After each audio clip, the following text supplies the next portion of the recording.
Coordinate को हम isobar भी कहते हैं, एलोट्रॉप्स और आइसोमर्स।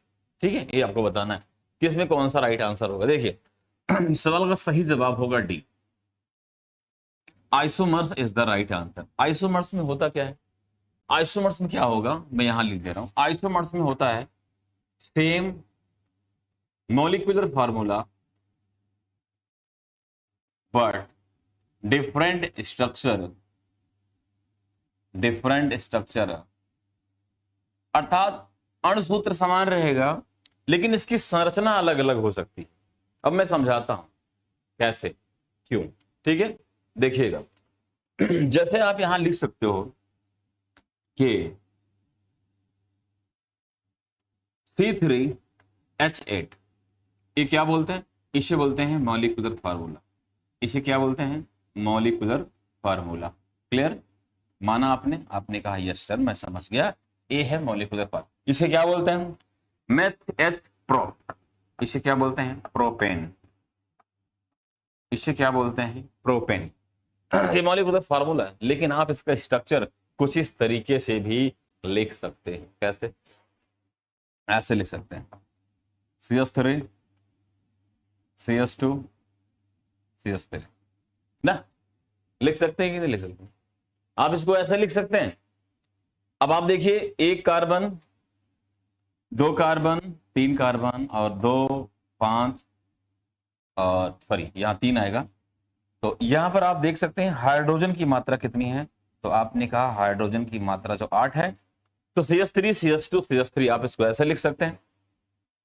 और भी कुछ कर सकते हैं फिलहाल नहीं। इसका देखिए मॉलिक्यूलर फार्मूला अलग है, स्ट्रक्चर इसका अलग है। आप इसको कुछ इस तरीके से भी लिख सकते हैं, देखिए ऐसे लिख सकते हैं कुछ इस तरीके से भी लिख सकते हैं, इस तरीके इसका स्ट्रक्चर आप प्राप्त कर सकते हैं।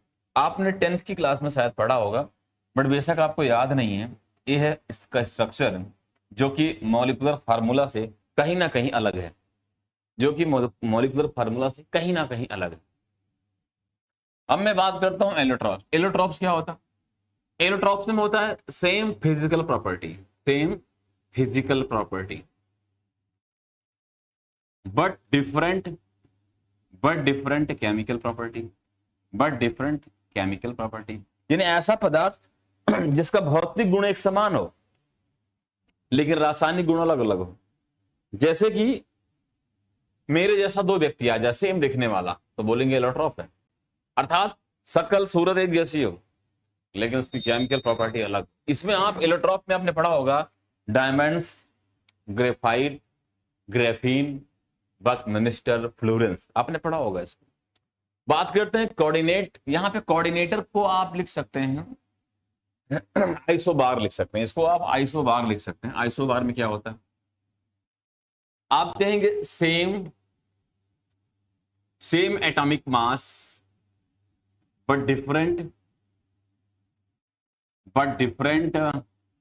Atomic number. देख रहे हैं कोऑर्डिनेटर में क्या हो रहा है कि एटॉमिक मास सेम हो रहा है, एटॉमिक नंबर डिफरेंट होता है। आइसोटोप्स की बात करते हैं, इसमें क्या होता है, आप कहेंगे same atomic number but different atomic mass. Just इसी का उल्टा आपने देखा। ये बहुत बार पूछे गए सवाल हैं पेपर में, बहुतों बार पूछा जाता है।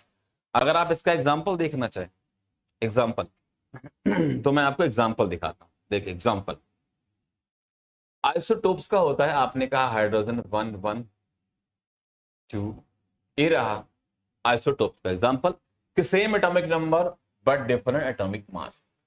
कोऑर्डिनेटर की बात करता हूं, जैसे आपने कहा आर्गन 1840, पोटेशियम 1940, कैल्शियम 2040, अर्थात एटॉमिक मास सेम है, एटॉमिक नंबर डिफरेंट है। यही बात यहां पर बताया जा रहा है। आगे हम बात करते हैं सर एलोट्रॉप्स की बात करते हैं। एलोट्रॉप में आता है डायमंड्स, हीरा, ग्रेफाइट की बात करते हैं, उसके बाद ग्रेफिन की बात करते हैं,